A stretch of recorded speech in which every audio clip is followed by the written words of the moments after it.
Invoice for raising Chinmai. $485,250. My father read the number aloud into the microphone, pointing a laser at the spreadsheet projected above my birthday cake. Every diaper.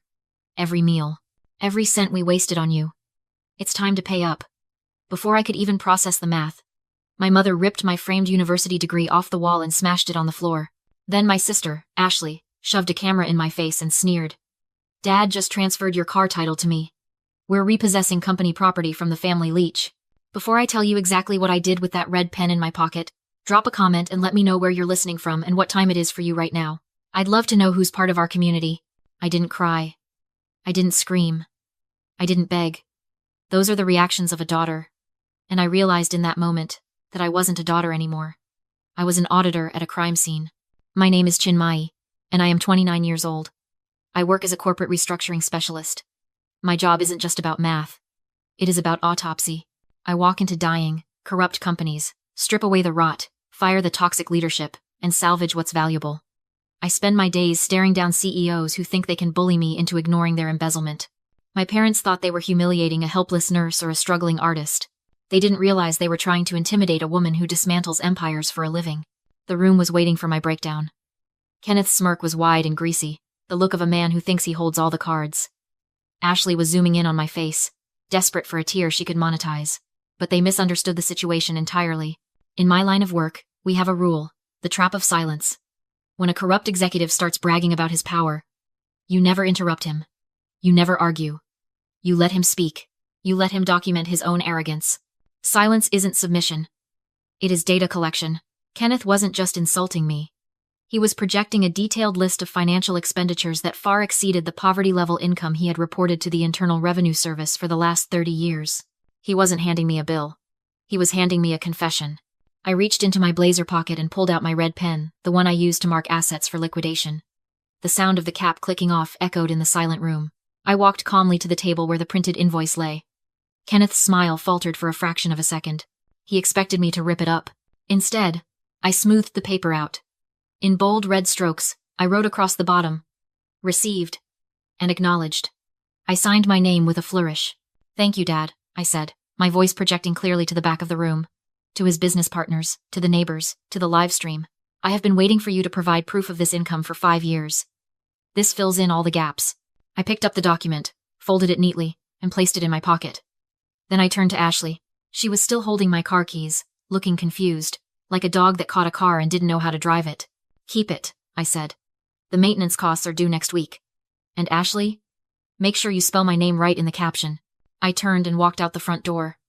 I didn't look back at my mother, who was standing over the shattered glass of my degree. I didn't look back at the 200 guests who were shifting uncomfortably in their seats. I walked down the long driveway, past the fountain, past the security gate. I pulled out my phone and ordered a rideshare. Behind me, I could hear nervous laughter erupting from the house. They were laughing because they thought I had walked away with nothing. They thought they had won. They had no idea that I had just walked away with the only weapon I needed to burn their entire kingdom to the ground. I checked into a hotel downtown. The kind that asks for a credit card without blinking at the limit. I sat on the edge of the pristine white bed and opened the digital scan of the invoice on my laptop. Most people would look at this document and see a list of groceries, medical bills, and tuition fees. I looked at it and saw a psychological profile of a monster. Line item 402. Summer camp, 2006. $2,000. Line item 6, 118. Emergency appendectomy. 2010. $14,000. I ran a finger over the screen. This is the narcissist's ledger. To a normal parent, a child is a human being to be nurtured. To a narcissist, a child is a high-yield asset class. They don't feed you because they love you. They feed you to protect their investment. And when that asset starts thinking for itself, when it stops yielding the emotional dividends of total obedience, they decide it is time to liquidate. Kenneth wasn't trying to teach me a lesson about money. He was trying to cash out a failed stock. But in his arrogance, he made a fatal accounting error. I scrolled back to the years 2008 through 2012. I remembered those years vividly. I was working double shifts at a diner to pay for my own textbooks because Kenneth told me the family was cash poor. I remembered eating ramen in the dark because Susan said we had to save electricity. I remembered the shame of applying for financial aid, checking the poverty box because my father reported an annual income of $35,000 on his tax returns. $35,000. That was the lie he told the government for 20 years. He claimed he was a struggling small business owner. He claimed the mansion was a corporate office and the luxury cars were company vehicles. He cried poverty to the IRS every single April. Yet, here in front of me, signed and dated by his own hand, was a document claiming he had spent nearly $500,000 on just one child. I pulled up his public tax records, a basic background check I run on every target. I placed them side by side with the invoice. The math was beautiful in its impossibility. You cannot spend $485,000 in post-tax cash on a child when you claim to earn poverty wages. You cannot pay for private schools and orthodontics with money that legally doesn't exist. For decades, Kenneth had been funneling unreported cash through the family expenses to wash it clean. He hadn't just handed me a bill for my existence.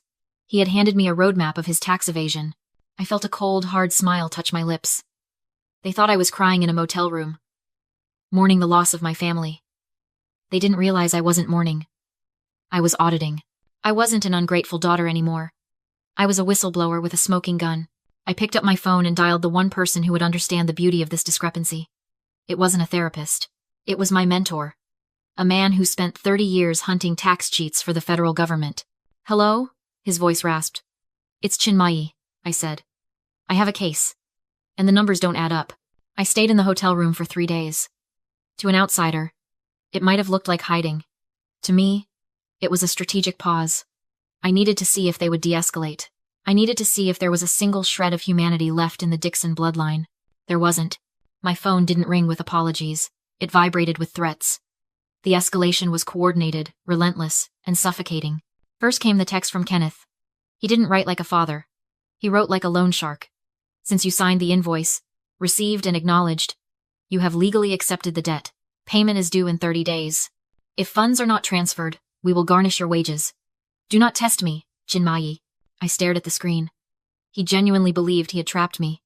He thought my signature was a concession, not a timestamp on a crime scene. He was so blinded by his own greed that he couldn't see the trap closing around his ankles. Then came the notification from Instagram. Ashley. She had posted a new reel. I clicked it. It was a video filmed from the driver's seat of my car. The car I had paid off 3 years ago. The car she had stolen in the driveway. The caption read, "Repoed the family leech's ride. Number boss babe, number cleanup." In the video, she was revving the engine, laughing with her friends. "Finally got rid of the dead weight," she shouted over the music. "Imagine being 29 and still mooching off your parents. Bye, Felicia." The comments were a cesspool of sycophants validating her cruelty. "You go, girl. Toxic people need to go." They didn't know the truth. They didn't know that the leech had paid for Ashley's rehab twice. They didn't know the moocher had funded the very phone she was recording on. But the final blow came from Susan. An email popped up with the subject line, "Notice to vacate." It was a formal eviction notice for my childhood bedroom. A room I hadn't slept in since I was 18. A room she had turned into a gift-wrapping station a decade ago. "Dear tenant," it began. "You are hereby notified to remove all personal property from the premises within 48 hours. Failure to comply will result in disposal of items. Additionally, a cleaning fee of $500 has been added to your outstanding balance for the removal of your trash." By trash, she meant the boxes of books and childhood awards she had demanded I leave behind to keep up appearances. I set the phone down on the nightstand. The air in the hotel room was cool and still. For years, a small, stupid part of me had held on to guilt. I wondered if I was the problem. I wondered if I was too cold, too distant, too ungrateful. But reading that email, a formal eviction from a mother to a daughter over a room that didn't even exist anymore, vaporized that guilt. It incinerated it. They weren't acting out of hurt. They were acting out of malice. They wanted to strip me of my shelter, my transportation, and my history. They wanted to erase me because I had stopped being profitable. They thought these messages would break me. They thought I would come crawling back, checkbook in hand, begging for forgiveness. They didn't realize they had just given me the moral clearance to do what came next. I wasn't fighting family anymore. I was fighting a hostile entity that needed to be dissolved. I picked up my laptop. I didn't reply to Kenneth. I didn't comment on Ashley's video. I didn't email Susan. I opened a new browser tab and typed in the address for the Internal Revenue Service whistleblower office. It was time to go to work. I didn't go to a family therapist to process my feelings. I went to a glass-walled conference room on the 42nd floor of a downtown high-rise to process a takedown. Sitting across from me was Elias, my mentor. He spent 25 years as a senior auditor for the IRS before moving to the private sector. He was the man who taught me that numbers don't lie. Only people do. He looked at the documents spread across the mahogany table. Kenneth's public tax returns on the left. The invoice for existence on the right. Elias adjusted his glasses. He was silent for a long time. When he finally looked up, his expression wasn't one of pity. It was the look of a hunter who just spotted a wounded gazelle. He listed private tennis lessons, 2004 at $3,000, Elias said, his voice flat. In 2004, he reported a gross income of $22,000 to the federal government. Correct, I said. And here, Elias pointed to another line. European vacation. 2009. $18,000. That year, he filed for a hardship extension on his business taxes. Also correct. Elias leaned back, a rare smile touching his lips. Chinmayi. This isn't just a discrepancy. This is the net worth method of proof handed to us on a silver platter. Your father has documented, in his own handwriting, that his expenditures have exceeded his reported income by at least 400% for 3 decades. He didn't just confess to being a bad father. He confessed to tax evasion,